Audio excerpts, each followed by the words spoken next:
பரிசுத்த வேதாகமத்திலிருந்து உங்கள் மத்தியிலே சில வார்த்தைகளை பேச இருக்கிறேன். குறிப்பாக யோபு என்ற மனிதனை குறித்து பார்க்க இருக்கிறோம்.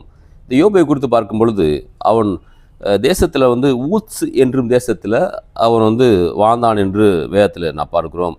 அவன் உத்தமன், தேவனுக்கு பயப்படுகிறவன், ஒரு நல்ல மனிதனாக வாழ்ந்தான். அவனுடைய பிள்ளைகளை குறித்து பார்க்கும்போது அவனுக்கு 7 குமாரர்கள், 3 குமாரத்திகளை பிறந்தார்கள். பிறகு அவனுக்கு 7000 ஆடுகளும் 3000 ஒட்டகங்களும் 500 ஏர் மாடுகளும் 500 கழுதைகளும் ஆகிய மிருக ஜீவங்கள் இருந்தது.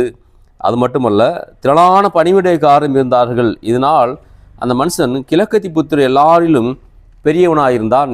அவன் எப்படி செல்வந்தனாக ஒரு பணக்காரனாக அவன் வாழ்ந்து கொண்டிருந்தான்.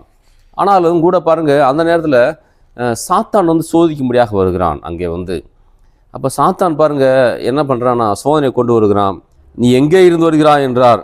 சாத்தான் கர்த்தருக்கு பிரயோஜனமாக பூமி எங்கு முழாவி அதன் சுற்றி திரிந்து வருகிறேன் என்றான். இப்படியாக பாருங்கள், சாத்தான் யோபை தொந்தரவு பண்ண போகிறேன் அப்படின்னு நீங்கள் என்ன சொல்கிறீங்க அப்படின்னு சொல்லி கேட்குறான். நீ அவனை ஜீவனை ஒன்றும் செய்யக்கூடாது என்று கர்த்தர் கட்டளையிடுகிறார்.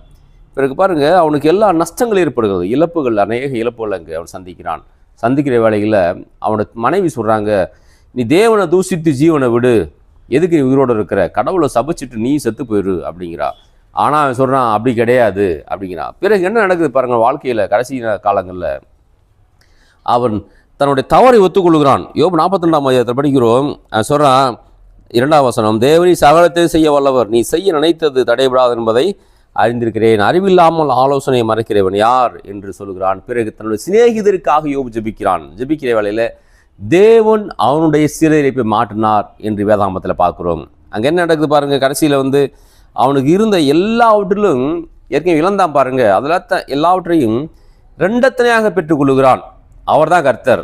நம்முடைய வாழ்க்கையில் இழந்தவைகளை திரும்ப கொடுப்பது மட்டுமல்ல, அதை இன்னொரு மடங்கு அதிகமாக கர்த்தர் கொடுத்தார். 12ஆம் வசனத்தில், கர்த்தர் யோபின் முன்னிலைமையை பார்க்கலாம் அவன் பின்னிலைமையை ஆசீர்வதித்தார். 14,000 ஆடுகளும் 6,000 ஒட்டகங்களும் 1000 ஏறுகளும் 1000 கழுதைகளும் அவனுக்கு உண்டாயிருந்தன. 7 குமாரர் 3 குமாரத்திகளும் அவனுக்கு பிறந்தார்கள். அங்கே தேவன் யோபுடைய நிலைமையை இரண்டத்தனையாக ஆசீர்வதிக்கிறார். என்ன காரணம்? அவன் தேவன் மீது வைத்திருக்கிற நம்பிக்கை, விசுவாசம். அது மட்டுமல்ல, தன் சிநேகிதருக்காக அவன் ஜெபிக்கிறான், பரிந்து பேசுவான் தேவனிடத்தில்.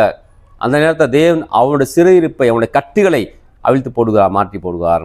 கர்த்தர் உங்களையும் உங்கள் குடும்பத்தையும் ஆஸ்வதிக்கிறார். நாமும் என்ன செய்ய வேண்டும்?